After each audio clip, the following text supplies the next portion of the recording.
One thing that I find very troubling indeed, is that it seems to me that most people who are on different kinds of spiritual paths from one kind or another. I mean, I travel all around the world. Some people are into Tibetan Buddhism. Some people are into Sufism. Some people are into Orthodox Judaism. Some people are into very, rather bizarre New Age approaches. Some people are even interested in what I'm doing. But nevertheless, most people, with very few exceptions, very rare exceptions, are fundamentally just out to themselves. And this is what I've found very disturbing over the last few years, over the last 4 or 5 years. I've been teaching about 8 years. And it's something that I have tried to address as much as I can in my teaching. As a matter of fact, it's the most fundamental theme of my teaching at the moment. When I began to teach 8 years ago, the message was, anybody who wants to be free can be free. All you have to do is want it badly enough. And it worked. It worked because a lot of people did want to be free, and some people temporarily wanted it badly enough to have some taste of what was possible. But I began to find that even most of those people who come to me, obviously we're no different than people generally who go to anybody else, turned out to be in the long run, I noticed, quite self-centered people. So what I'm trying to emphasize in general, as I travel around, and I try to emphasize it also with my own students, many of whom have known me for quite a long time, is that the spiritual path, and that the goal to be attained on the spiritual path it's not for any individual. The pot of gold at the end of the rainbow is not for you, it's not for me, and it's not for any individual whatsoever. A lot of people think it's when you get to the end of the path that you wake up from the dream of individuality, or the illusion of separation, or the illusion of independent self-existence. But I have met many people, many people who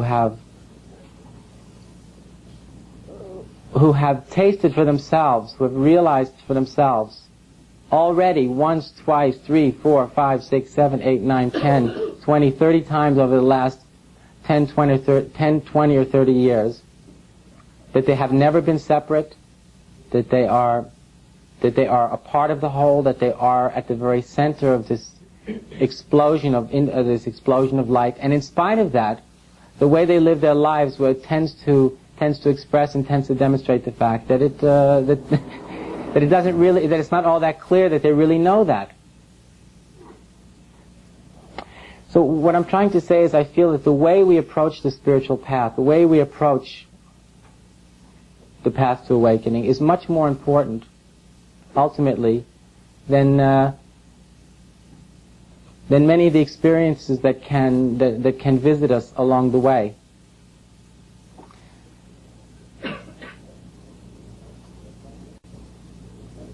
So what I'm really trying to have people ask themselves is, how big is one's perspective at this time, no matter where one thinks one is at? Most people feel that they're not ready to embrace a bigger perspective because they have so many problems, because they're so confused, because there's so much insecurity, because they just need to feel a little bit better because they've had such a hard time for so long. And I don't really think that's necessarily true. As soon as possible, if not immediately, I think it's essential to begin to ask ourselves, what is the context that one's own interest in liberation is occurring? Does it really occur simply within the context of an isolated or personal life? Or is it simply a part of the experience of being a human being, that one becomes aware of a spiritual longing or a religious calling of some kind and feels compelled to respond to it?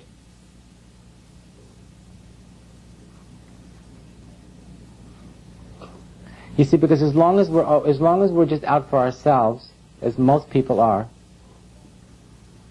no matter how far we get in our spiritual practice, no matter how many experiences we have,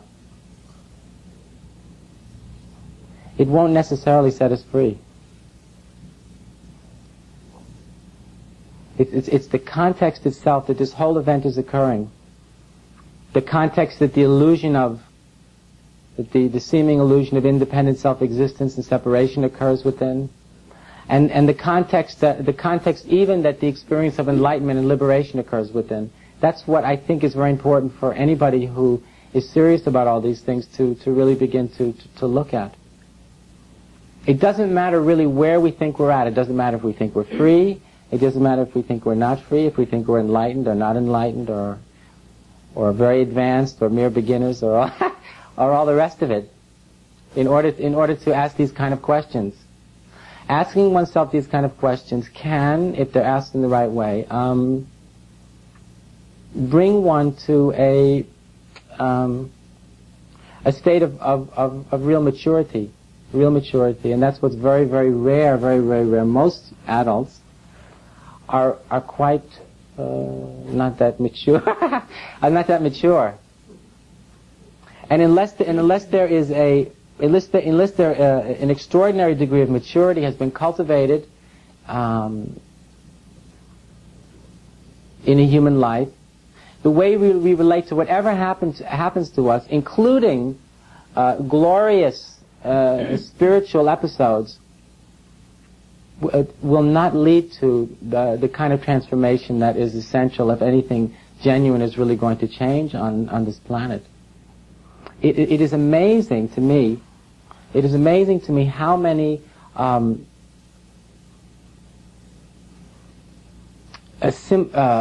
obviously simplistic and extremely superficial ideas are being accepted in the time that we're living in as truth.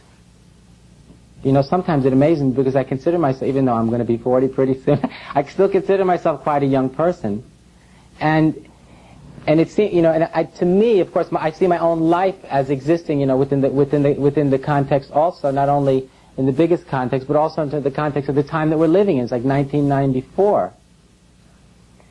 And in spite of that fact, it's amazing. If you I don't know how experienced many of you are in terms of what's going on in the modern spiritual world, but if you pick up some of the magazines, look at some of the spiritual newspapers, look at literature, and if you just see the kind of things that are being said, some of it is very ridiculous. A lot of it's very ridiculous. Because you see, a lot of it is really appealing to that part of us that is looking for this easy solution to this extraordinary, complex, and very subtle matter of what it means to be a fully human being, and ultimately even a human being who has awakened, who has truly woken up to what it means to be fully human. That means the full dimension of what this mystery of being alive and being conscious of the fact that you're alive is all about. You see? And to really even be to really even begin to get near that, I think one has to stop seeking for the easy way out of the simple solutions, like the pill, you know, it's like Prozac or something, you know. It's true. It's true. It's true. It's true. And so very much of what is being the way a lot of people are approaching their own spiritual well-being and their own liberation is quite often, it's not, as I said before, it's very self-centered, because people are fundamentally looking out for themselves alone. All they care about ultimately is their selves. That means feeling better. And also are not looking in a very serious way, not looking in a very big-minded or big-hearted way, but are looking for a way that just simply, I want a simple answer to all my questions, so I just don't have to think about it anymore. And you see, contrary to what many people may believe, at least in terms of my own experience, when some of the bigger questions seem to be answered, when one seems to be getting answers to the bigger questions, then more subtle and more complicated questions begin to reveal themselves that are very interesting if one's not afraid. if one's not looking out for oneself, if one's not trying to hide out and just feel better, it's okay now. I can get on with my life now because now I'm enlightened. And I can get back, to whatever, to get back to what anyway? What is there to get back to in one's own life anyway? But people don't often consider that. They go to the retreat, or they go to the spiritual teacher, or they do whatever one does on the weekend or the workshop or on the visit to wherever it is. But what is it that we're going back to also? What is it that we want to run back to anyway? And this is the kind of question, I think, that is more important than getting away in the first place. But it's because of this. There's a general or common, a general lack of maturity and a general tendency to want to solve this riddle of life in a quick and easy fashion, so we can get on with our own lives. You see, but this is true. And and ultimately, of course, as one begins to wake up more and more and more, that's what's supposed to change. That one is supposed to be less and less concerned with one's own life in the way that one was before. Less and less concerned about it in that very selfish way.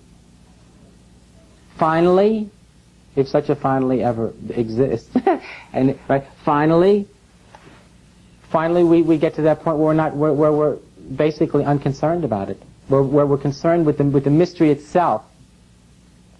And that mystery is what concerns us more than anything else. And from that point on, there is nothing to go back to.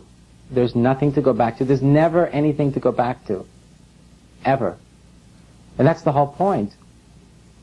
And I don't think that one can really, speak in a serious way about what it means to be free unless one can really begin to understand these things. That you want to get to a point where there's nothing to go back to. And I don't mean metaphorically, right? I mean literally. So that means literally, no matter where you are, that is more true to you than anything else. You see? But you see, it's very difficult to get that far if we're always in a panic to get back, you see, to our own life. You see? But what we want to do, of course, now that we've had some taste of something extraordinary that we can tell our friends about, of course, it makes the life that we've been living, quite often it's rather narrow, what we've been living, it sparkles it up, it makes it shinier and a little bit more spacious temporarily. So we'll feel better temporarily, and of course it's good, it's better than nothing to have a certain amount of insight that will help us to live our life in a way in which we feel a little happier. But what I'm trying to say is that all of this is the spiritual life, when it's being lived as if we don't have any other life to live, and as if we truly have no future, it's something very big. It's much bigger than that. Much, much, much bigger than that. So, and I'm speaking in this way because it seems more and more and more people are becoming interested in spiritual life. More people are interested in these things. But that doesn't necessarily mean anything's changing. I mean, I know there are people that are saying this is the new age, baby. This is the new age, and it's this great event, this revolution in human consciousness that is occurring on the planet, and we're all a part of it. I doubt it. I doubt it. And you have to understand that that's coming from someone who accuses other people of being cynical.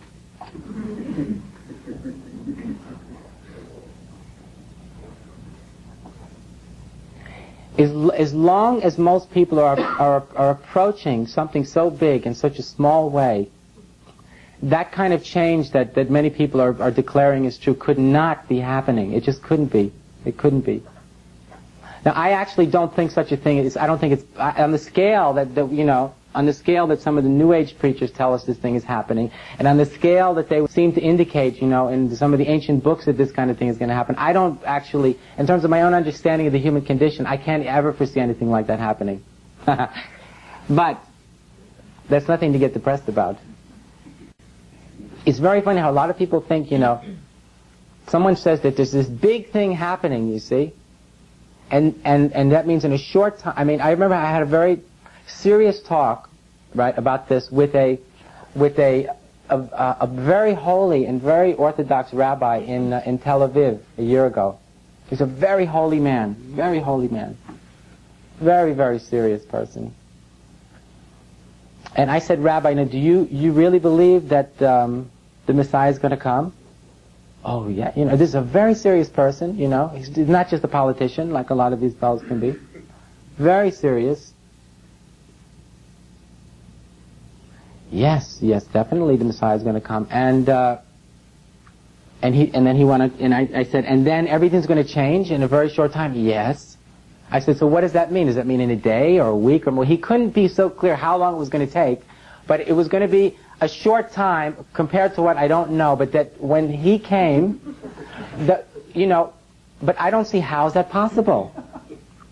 Because the thing is, if we live in kind of a dream world, and we'll be living in a dream world as long as we don't take ourselves that seriously, as long as we don't have the guts to look into the nature of our own mind, you see, in our own experience, in a non-superficial way, it's very easy to live in these kind of dream worlds. And if you go to see a charismatic speaker, they can lift you up and induce this kind of a certain kind of fervor that that this and then if you spend time regularly with people who have many ideas like that, you can almost believe it's true. But but believing something is true doesn't make it so.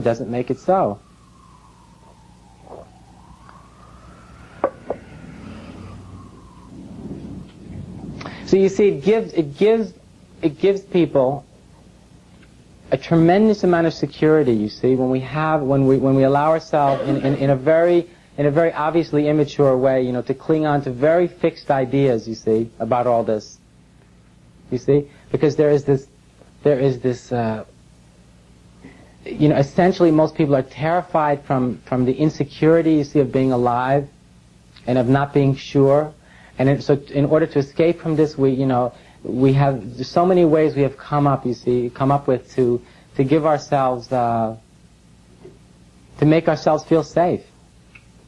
You see? To make ourselves feel safe. It's not safe out here. And as a matter of fact, the more you want to be free, the more guts you have to really look very deeply into the nature of things, without just wanting to escape, but genuinely just wanting to wake up and wanting to know what's true. There's less and less to hold on to, less and less to hold on to, less and less to hold on to, until finally there's nothing there. And when I say there's nothing there, it doesn't mean that there's nothing to know.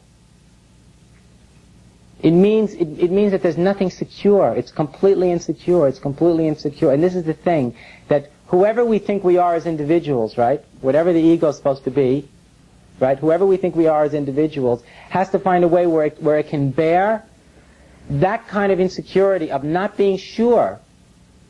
You see, that means we're not being held in anybody's hands, not in the Messiah's hands, not in God's hands, not in our own particular, whatever our particular path is, you see. We're not being held by anyone, right? Nor are we being held by any idea, right? And then we really begin to taste the kind of insecurity and the kind of emptiness and the kind of innocence that makes it possible to see very, very deeply, into this mystery. It's a big mystery. It's a big, big mystery, And the mystery gets bigger and bigger, you see, because the more you wake up, the more you wake up, the more you see how mysterious it is, you see, to be more and more aware of the delicacy of what it means to be alive, and how important it is, you see, to be very, very careful and concerned with what it is that we do and how it is that we live. And at the same time realizing that somehow one isn't involved at all. It's a big paradox, and it's very, very extraordinary. But it's very rare for people to get there for more than very brief moments, because people always want to tie it up in a little box. You see? And then get back to one's real life. You see? Get back. Yes, Diane? Hi, Andrew. Hi. It's nice to see you. You're making maybe some kind of a distinction between having spiritual experiences and what you're calling going back to your everyday life. Yes, indeed, yeah. And some people say everyday life is the spiritual life. And you seem to be saying that there's another kind or way of life, and I'm wondering what are the ingredients or what takes place in what you're calling the spiritual life? Well, I mean, ideally, what, you see, I think that spiritual experiences, first of all, are not ends in themselves. And a lot of people forget that. They simply reveal the evolutionary potential inherent in the race, and that's usually experienced or realized within the individual who has the experience, right? The doors of perception open up, and suddenly, oh my God, the person says, I didn't realize it was this big. Ooh, you know, it's so simple, and, you know, etc. And someone realizing that moment, not only how happy they are not to be worried about themselves, you know, for a few seconds, but also they see in light of the simplicity, the utter simplicity that's revealed in them at moments like that, they suddenly see that human life itself can make absolute sense. You know, suddenly a person realizes at a moment like that, oh, there is a way to live that makes absolute sense, that is in perfect accord with this revelation, right?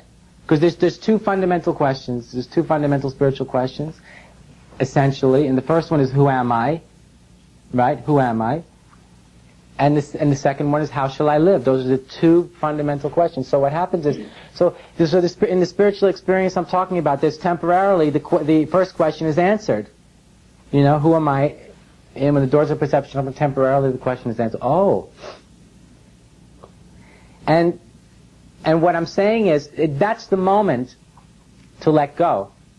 You see? Those are the moments, you see, because those are the moments that one really has the confidence and the conviction to let go. But because of the fact that most people, even before they go into this kind of experience, are still fundamentally in a very self-centered condition and haven't even thought about what their real motivations are, they usually don't. It's just, oh, this is a great thing that's happening to me. You see?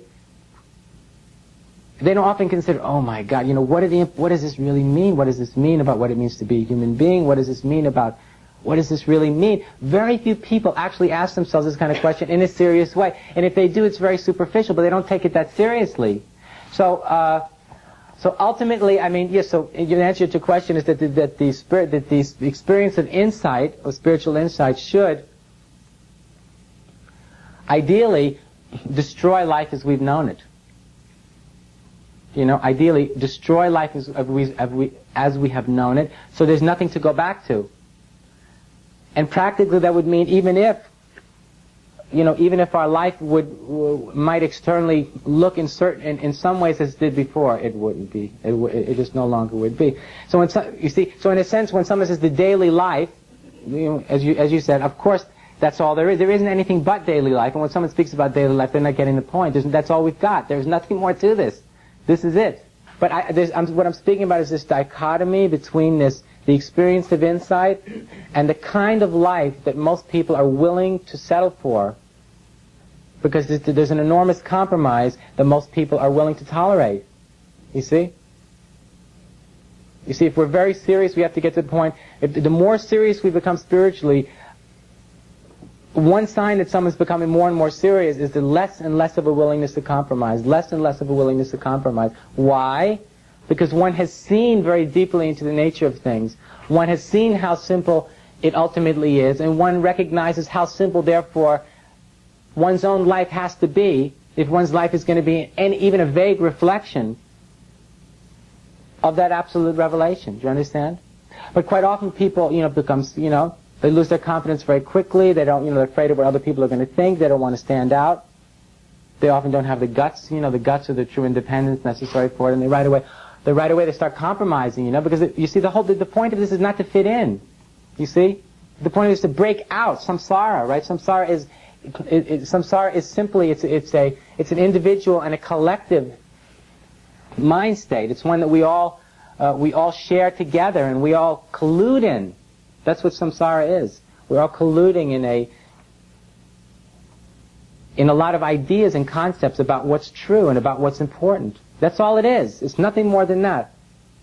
So when you temporarily when you temporarily see through all that and you realize what is true and what's important, never go back. Never go back. But people usually do. That's my last question. What in your view, allows people to maintain this view, this big view, of the truth, other than staying around other individuals who are like-minded or around a teacher who manifests that truth? What other means would there then be for us who have the occasional enlightenment openings other than to stay with like-minded, interested people in the truth and or a teacher who manifests it? What's the other option? The other option is to go back to the self-obsession. No. There's only one other option. There's only one other option, just not to go back to it. And if one has to stay by oneself in one's own apartment and all the rest, then one has to find a way not to go back. Not to go back. It doesn't matter even if you're tempted. Oh no, it's being pulled back. No, I can't do it. You see? But what are you going to do? Then the phone rings. Ding-a-ling-a-ling. Hi. What are you going to say? That's what it gets down to. You see, the phone rings, you're on the spot. You see, that right away you're being tested at that moment. You see that? You see? So again, one does the best that one can, but the best that one can, what that really means is entirely dependent upon how serious one is, So some people are so serious that they, that they're not willing to compromise, and other people just feel, why, I can't, that's too much. You see what I'm saying? And so again, it all depends on how, with how much of a big mind and a big heart are we looking at this? You see, with most people, it's not that big a mind, it's not that big a heart, so we're just concerned with, now, getting through this, and getting through the next thing, And we don't realize that everything we do, it's the law of cause and effect, which everybody's heard about, is the law of karma. Everything, everything we do affects everything else that's going to happen. So every action that we take, is going to have future effects. So, as long as we're willing to compromise, it's going to just take longer and longer and longer to extricate ourselves from the whole condition. And it's only by getting to that point where we're finally no longer willing to, that there'll be any way of ultimately finally being able to extricate ourselves from the whole chain. And it's just very simple. It's very scientific. I find yes, sir. Hello. Living alone, I get very preoccupied with myself. In your apartment. What should I eat for dinner? Should I go shopping? Should I clean the place? And so on and so forth.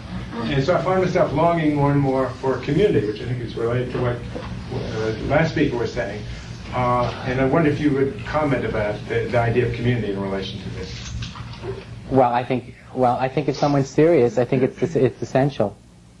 It's essential to be able to come together with other people. But there's several reasons why it's necessary. One is because, as Diane was saying, it's very difficult to do this on one's own. Because, in a sense, and I'm not a cynical person, but don't take my word for it. I accuse other people of cynical. For the person who truly wants to go all the way, and there are very few, but even for the person who thinks they want to go all the way, you have everything going against you, right? You have generally the whole culture that we're living in is going against us. Because anybody who's that crazy that wants to awaken that much, say, are you okay? It was okay when you were doing yoga and when you were going away on the weekends, but now,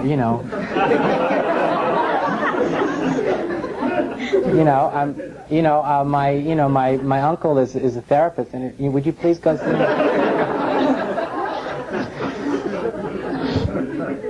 So basically, everything's going against you because the culture you live in, the culture is going against you, and even your spiritually minded friends might say, "Hey, don't you think you're going overboard?"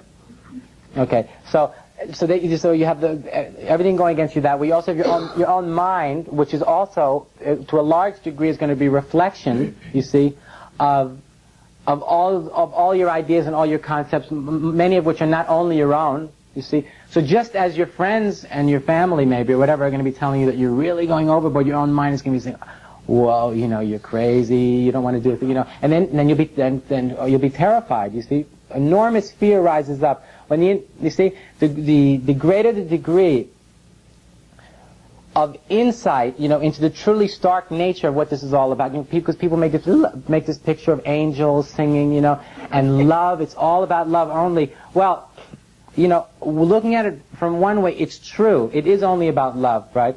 But true love, right? True love, not the syrupy kind, not the kind, that we hear of, but true love is something that burns, it's like it's a fire, it burns very deeply, right? And it's something you have to be willing to make great sacrifices, you see, for to be truly worthy of. And that's simply the way it is. It's a law. But the way it's presented to us often, it's this big sugary thing that has very little to do with the way things are, you see. Most people aren't really worthy of it because they're so infatuated with themselves as individuals, and they're so distracted by fear that they're not able to let that kind of love truly embrace them, and they're not able to truly respond to it because they're so immersed in samsara. You see what I'm saying? So that's why your own mind, which is again not only your own, will be seizing up just as much as everybody else's will seem to be. And you're going to start to feel more isolated, more alone, maybe, slightly mad as a result of it. So, you see, the question is, then what do you do? Say, oh, whoa, I got to slow down. This is too much. Oh my God, I got to go for a walk, have a cigarette, go sit in the park. Oh, this is much better. Phew, I was really losing it. And then, you postpone your plans, and maybe, go to the travel agent and cash in your tickets or whatever it was going to be. You see, and because then the fear is gone, the fear subsides, and then you feel better. You say, well, you see, and because most people are so fundamentally concerned with how they feel, because they feel better, that means they think, oh, this is right, and I was going crazy. It doesn't work that way. Sometimes when you feel like you're going insane and you feel terrible, it's because you're actually getting much closer to truth. And the point is, someone who's very serious about this has to be able to realize what's involved, when you approach this in a very big way. You're challenging the status quo, not only of your own mind, but quite often of the whole culture you're living in. As an individual, it's quite a heroic task. So in order to do that, you have to be willing to experience fear and insecurity and also feel like you're going crazy and all the rest of these things, and without concluding that the fact that you're experiencing this kind of confusion and discomfort means there's anything wrong. It might actually mean that everything's right. But because, as I was saying at the beginning, that so many people approach this in such a narrow-minded way, basically feeling peaceful, happy, and full of some kind of pleasant feeling is often equated with truth and love, and the experience of discomfort and confusion and all the rest of it is equated with the opposite of that. But it's not always so. It's not that simple. So, so what I was saying to you, sir, it's very difficult to do this on one's own.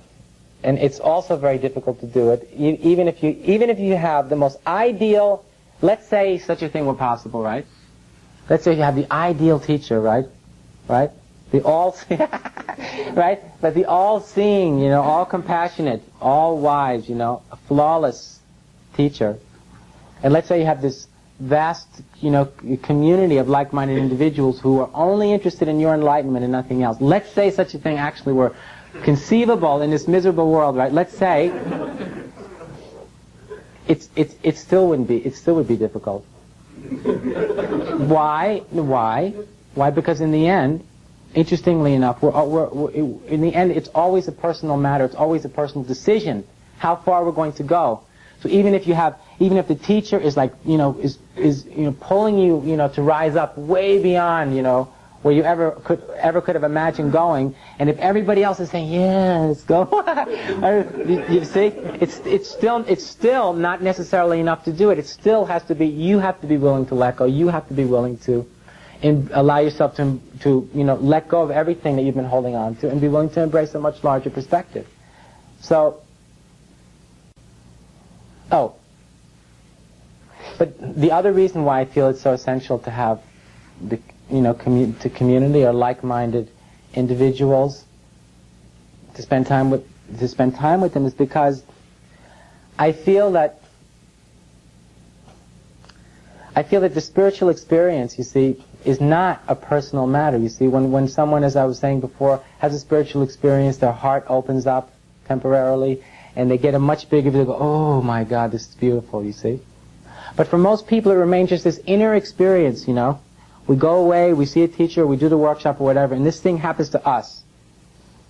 And we quite often go back to our life. You see, I feel that the law of this law of love, or the truth of the absolute, or the truth of God, if you want to call it that, has to be proven by those individuals who consider themselves truly serious about all this. So that means that for someone who is serious, the barriers that human beings, the barriers that we create, the barriers that we create that create the illusion of independence, they create the illusion of separate existence, you see, between us, right? That make the experience of true intimacy such a rare event, has to be ripped down, right? You know, through conscious intention by those individuals who consider themselves to be very serious about all this. Because you see, the spiritual, it is not just a matter of the individual having some inner experience, oh, now everything's great. If it is that great, you have to prove it, right, as far as I'm concerned. And that means that you have to prove that you're capable of love. And that means you're capable of being truly intimate. And I'm not talking about sex here. There's nothing to do with sexuality at all, right? You can be very sexual and there not be any real intimacy. So I'm not speaking at all about that, right? These barriers that we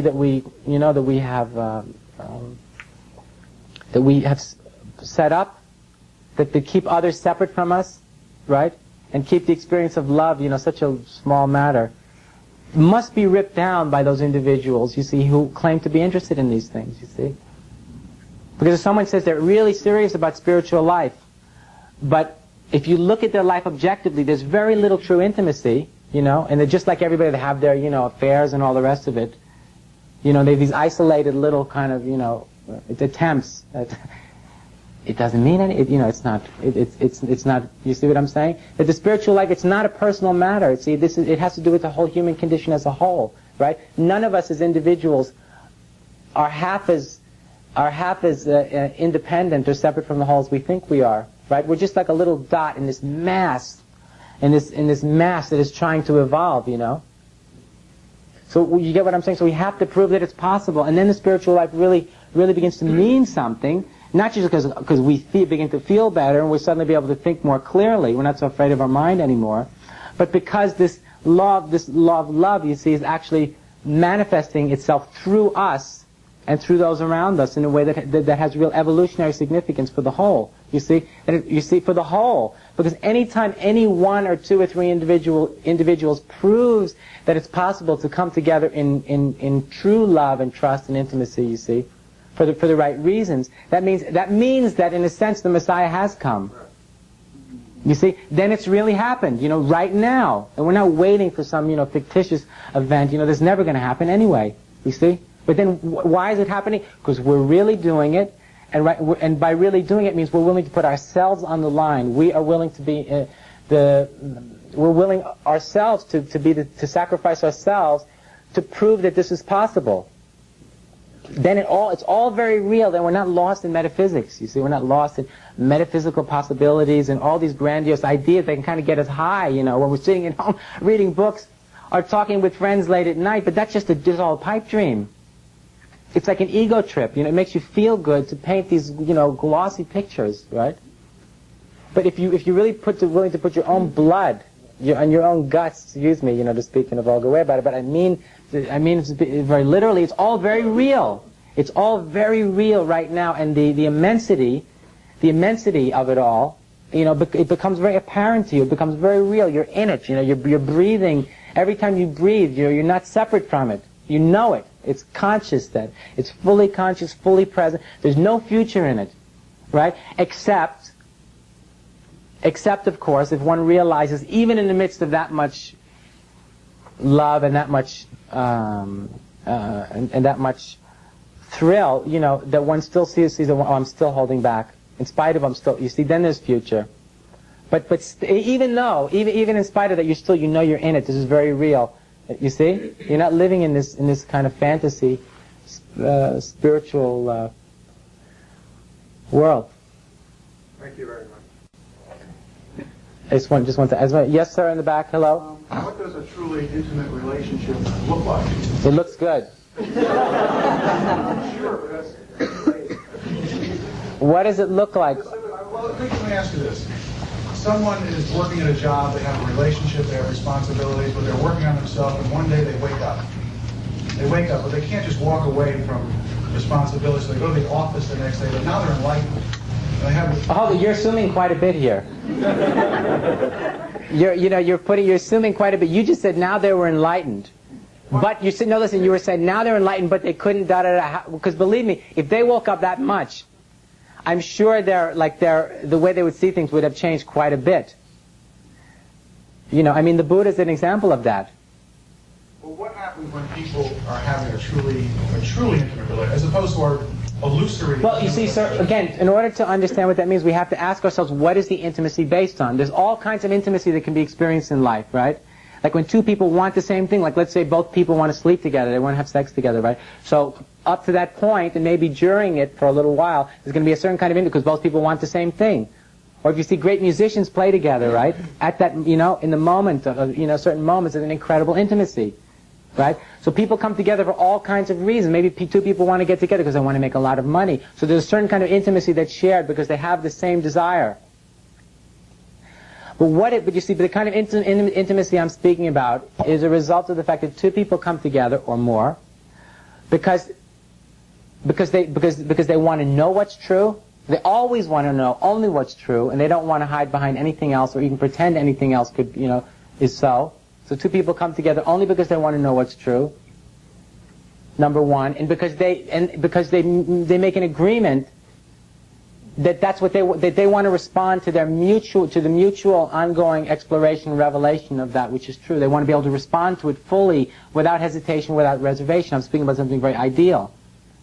So it's an intimacy then that would be based on a mutual interest that we don't want to pretend, and we don't want to hide, and we're not looking here just to feel better.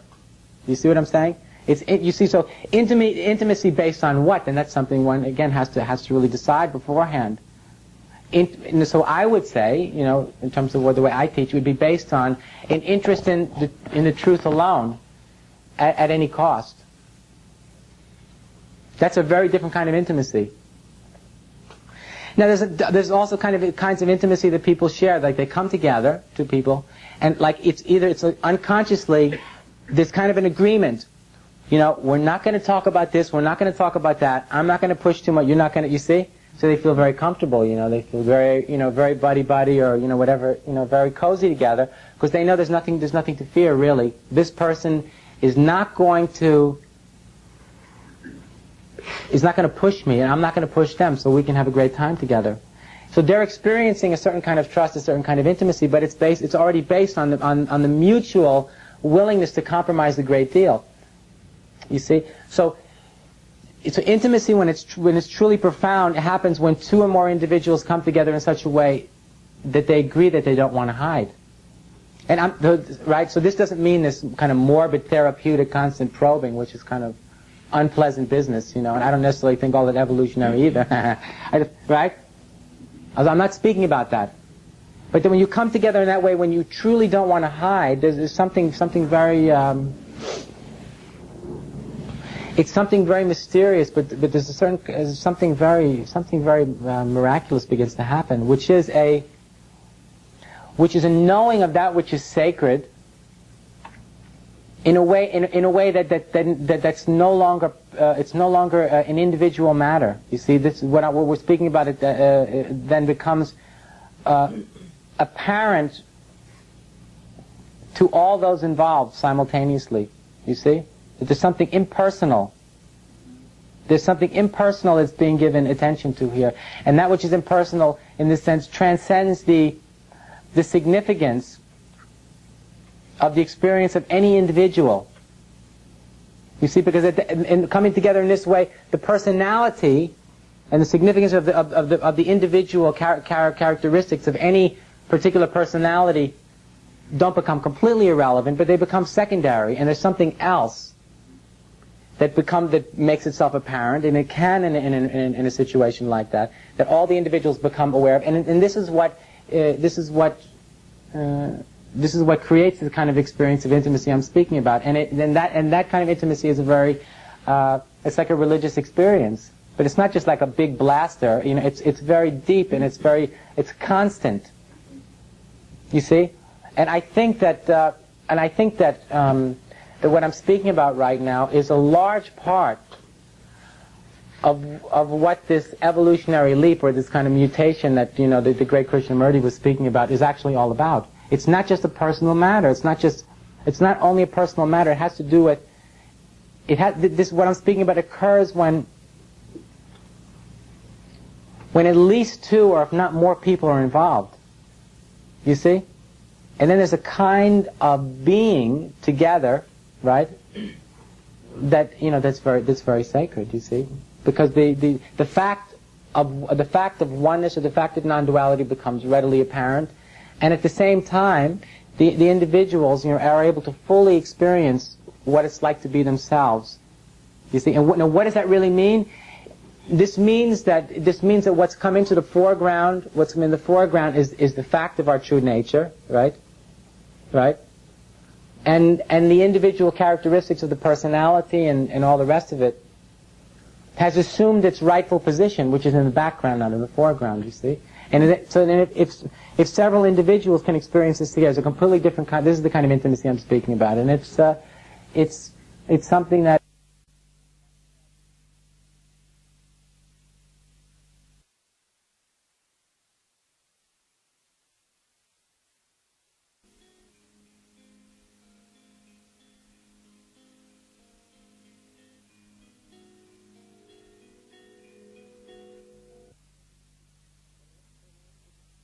so then if several individuals can experience this together, it's a completely different kind. This is the kind of intimacy I'm speaking about, and it's something that is I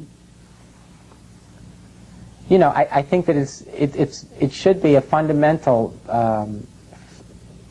an ongoing facet of a true of the holy life of a real spiritual practice. Very good. So we'll go a little bit longer, and then we're going to finish, because I think we're supposed to stop at 4:30. Okay. Just this. Yes. I forgot what your name was. Drew. Hi. Okay. I'd like to go back to what you were talking about before about the spiritual community. Clearly it would be easier to destroy one's life, as one knows it, and to have nothing to go back to if one joined a sangha or lived in an ashram or renounced the world and so on. It's not that simple. Because it's not that simple. Because you can also. It all depends what kind of community you're speaking about. Because it's also very easy to escape into spiritual community. It all depends. What is everybody doing there? Are people into hiding? No, it's true. It's true. What are people doing? People may it doesn't matter. What are people doing? Are they really facing? What's happening there? Are people escaping, or are they really waking up? So let's not assume that it's automatically easier. Okay. All right. So obviously then the nature of the community and the like-minded people matters a lot. What everybody's actually doing. Right. Sure. But there are some teachers, I'd like you to comment on this, who don't want to form sanghas and who want their devotees to do their work in the world, their dharma, and to try, as they move on the spiritual path, to be a light unto the world. And they don't want to gather anyone around them or around their teachings. And I wonder, how you feel about this, because I'm reading of more and more of these teachers. Look, whatever works. I mean it quite honestly, because it's just whatever truly works is all that really matters. But the point is, if these people are really being lights unto themselves and even more importantly unto the world in a way that's truly dynamic, and as long as they're truly not fooling themselves and trying not to fool other people, if they're really genuine, it's great. But I find it hard to believe, because this kind of thing doesn't happen so easily. Oh, everybody suddenly lights into the world. It doesn't. You can only experience it with time. It's not quite that simple. But there's this other, getting back to this other question is that I think we have to prove that it's possible. So if we want to be lights unto, so then if several individuals can experience this together, it's a completely different kind. This is the kind of intimacy I'm speaking about, and it's something that is, you know, I think that it should be a fundamental, an ongoing, you know, facet of a true, you know, of the holy life, of a real spiritual practice. Very good. So we'll go a little bit longer, and then we're going to finish because I think we're supposed to stop at 4:30. Okay. Just this. Yes, I forgot what your name was. Drew. Hi. Okay. I'd like to go back to what you were talking about before about the spiritual community. You know, clearly it would be easier to destroy one's life, as one knows it, and to have nothing to go back to if one joined a sangha or lived in an ashram or renounced the world and so on. It's not that simple. I mean, Because it's not that simple. Because also you can also it all depends what kind of community you're speaking about. Because it's also very easy to escape into spiritual community. It all depends. What is everybody doing there? Are people into hiding? No, it's true. It's true. What are people doing? People may la la. You know, it doesn't matter. What are people doing? Are they really facing? What's happening there? Are people escaping, or are they really waking up? So let's not assume that it's automatically easier. Okay. all right. So obviously then the nature of the community and the like-minded people matters a lot. What everybody's actually doing. Right. Sure. But there are some teachers, I'd like you to comment on this, who don't want to form sanghas and who want their devotees to do their work in the world, their dharma, and to try, as they move on the spiritual path, to be a light unto the world. And they don't want to gather anyone around them or around their teachings. And I wonder, you know, how you feel about this, because I'm reading of more and more of these teachers. Look, whatever works.